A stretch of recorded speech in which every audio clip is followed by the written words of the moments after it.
Salut tout le monde, aujourd'hui on va faire une vidéo un petit peu différente. J'ai fait un achat sur eBay. J'ai vu un vendeur qui vendait des boosters. Je me suis dit que je prenais un guess puis que j'allais essayer ça. Fait que ici j'ai une pile de boosters, on en a 7.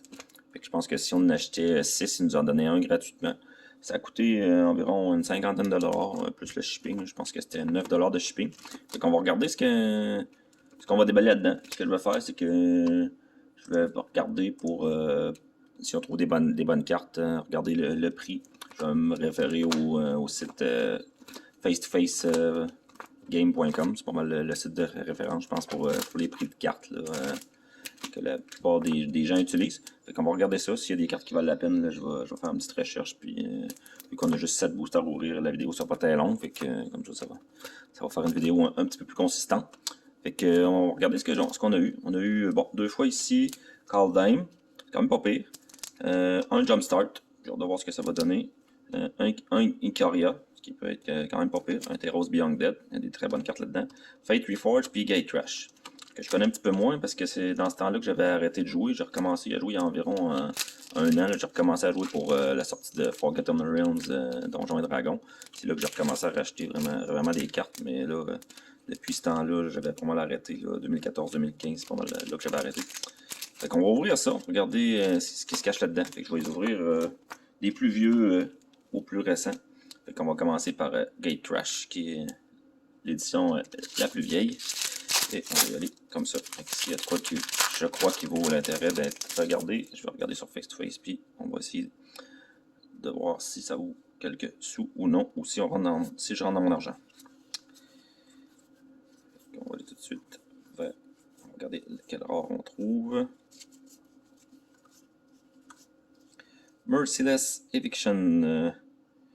Exilore l'artefact, hors exilore créature, hors exilore enchantement, hors planeswalker. Pour 6. Bon, ça clean le board, c'est intéressant. Je pense pas que ça va super cher, mais on va quand même faire une petite recherche pour le fun, voir combien ils vendent cette carte-là sur le site. Pour le fun. Combien ça vaut? Il y a quand même quelques reprints. Ça vaut environ, ils vendent ça 4$. L'édition Gate Crash. Ça, c'était pour le premier booster. Fate Reforged.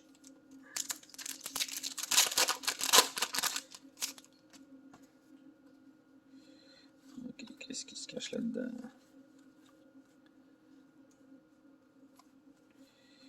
Ok, parfait.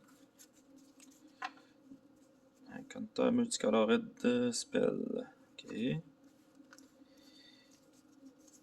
Notre or, c'est ici. Tazigurh de Golden Fang. C'est une 4-5 pour 6 d'elf. Puis quand tu actives son habilité, tu mets les 2 cartes dessus de ta librairie dans ton graveyard pour retourner un non-land permanent du choix de l'opposant dans tes mains. Et un land qui vaut rien. Ok. On va aller voir si ça vaut quelque chose, cette rare-là. D'après moi, ça doit être une genre de rare à 50 cents, une pièce. On va quand même aller voir pour le fun. Ça marche-tu?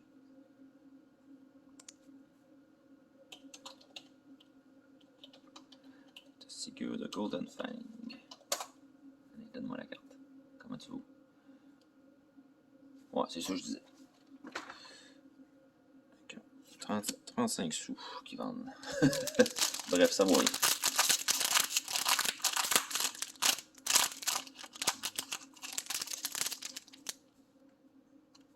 Bon, on est rendu à Theros Beyond Dead. Je vais pas ouvrir celui-là. L'autre côté. Ok, le token est sur dessus. C'est spécial ça. Ah, bon. Un swamp, il n'est pas foil, mais c'est quand même un très beau land. On va le mettre de côté. Ça risque d'être, dépendant de la rare qu'on trouve, ça peut être une des cartes qui vaut le plus cher du paquet quasiment. Ah, hein, il est pilé à l'envers. La rare est sur le dessus. Ah, c'est bizarre ça. Ok, fait qu'on a un Elspeth Conquers Death, un enchantement saga.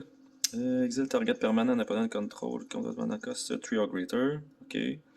Les spells non créatures que vos opposants contrôlent coûtent 2 de plus jusqu'au prochain tour. Puis, pour retourner une créature ou un planeswalker, de votre créavière dans le jeu, puis mettez un +1/+1 counter ou un loyalty counter si c'est un Planeswalker. On va regarder le paquet au complet, on va voir après comment cette carte-là se vend sur Face2Face. Bon, le reste du paquet est un peu moins intéressant dans ce cas-là, puisqu'on l'a rare en partant, mais bon, on va quand même regarder.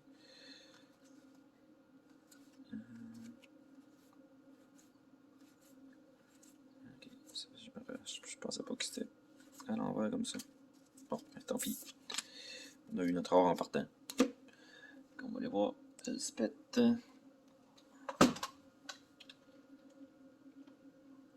Elspeth. Conquer Death. Allez. 75 sous. À date, on n'est pas très chanceux dans nos rares. Oh, Ikoria. Bon, un petit tricollant, ça pourrait être cool. Ou une mythique ou quelque chose. Quelque chose à se mettre sous la dent, bref. Ok, voyons voir.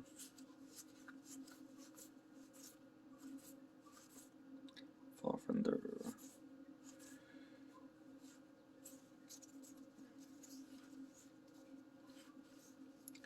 Dirge Bat.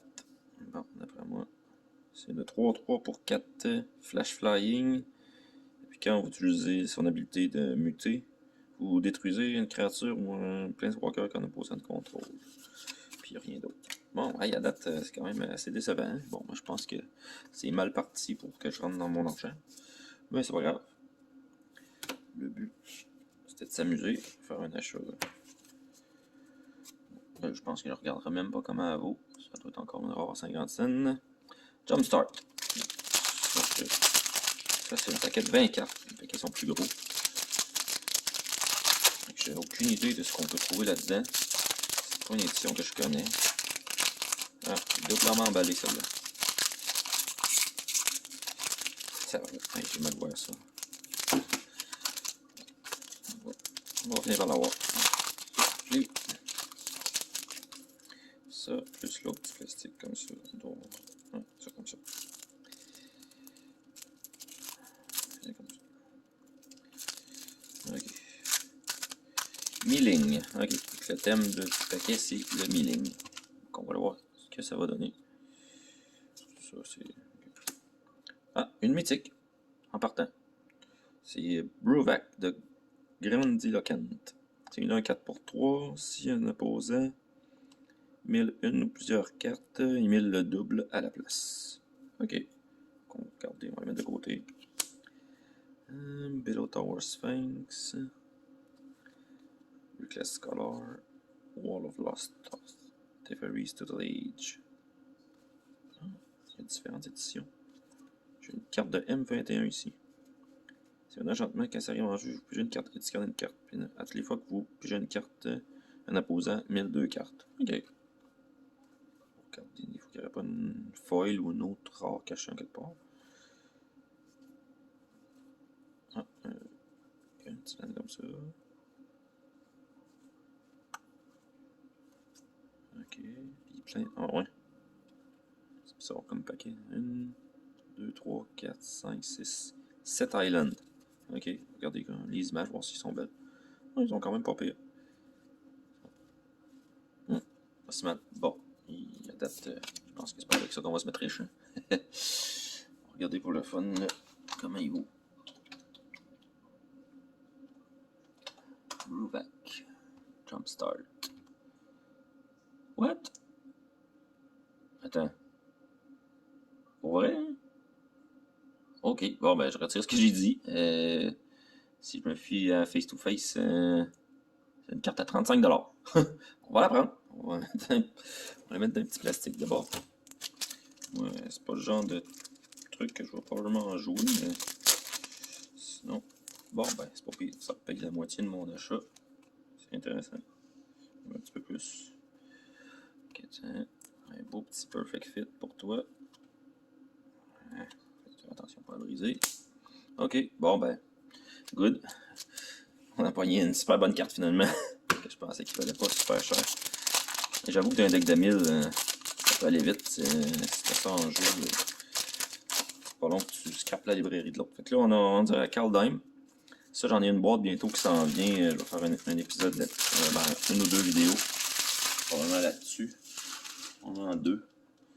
On va regarder. Ça va nous donner un avant-goût de cette série-là avec les dieux nordiques et l'inspiration de dieux nordiques. Ok. Comme Cosmos Serpent.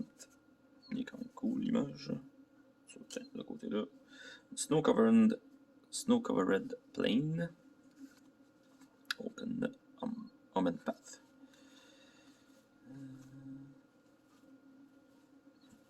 The Great Hall of Starnheim. Ça arrive en jeu tapé, ça donne un noir. Puis si vous payez 2 blancs plus 1 noir, vous le sacrifiez. Plus une créature que vous contrôlez, vous créez un 4-4 ange.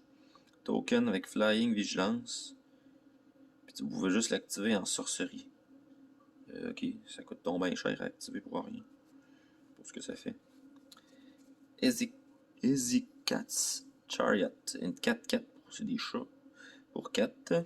Legendary Artefact Véhicule. Quand ça arrive en jeu, vous créez 2 chats. D'où l'image des 2 chats. 2 chats verts, token en jeu. Puis quand ça attaque, vous créez un token qui est une copie d'un target token que vous contrôlez. Puis ça pilote Crew 4. Ah, 2 rares. Cool. Oh, Terrid. Bon petit carton, ça. Ça, c'est fatigant comme carte. 4-5 pour 5. Menace. À toutes les fois qu'un opposant sacrifie un non-token permanent ou discarde un permanent, vous pouvez prendre cette carte-là du cimetière et la mettre en jeu sous votre contrôle. Puis de l'autre côté, c'est un artefact